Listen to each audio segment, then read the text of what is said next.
Ano nga ba ang sikreto sa masarap na chicken guisantes? Panoorin nyo ang video na to at ipapakita ko. Please like and follow our page for more cooking tips. Salamat po! Ngayon ay magluluto nga tayo ng chicken guisantes. Ito ang mga kailangan natin. Hiwain ng ganito ang bawang, sibuyas, kamatis. Ito ang patatas, hiwain ng pakyu. Tara at maggisa na tayo. Igisa ang bawang, ang sibuyas. Ilagay ang hilaw na manok. Ayan, igisa din natin siya. Takpan at hintayin kumulo. Ayan, so pag kumukulo na siya, pwede natin lagyan ng paminta, ng asin para pampalasa. Para sa umpisa pa lang kumakapit na yung lasa. Ayan, lagyan natin ng tubig.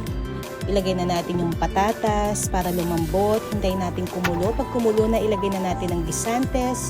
Lagyan ulit natin ng asin, paminta, depende sa lasa natin. At ito na nga yung pangpasarap na sinasabi ko, pang finale, lagyan natin ng hiniwang kamatis. Ayan, maraming kamatis. Sas hintayin ulit natin kumulo.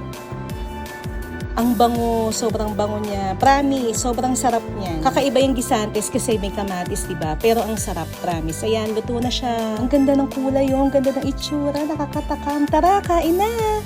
Please save the video, like and follow our page. Salamat po!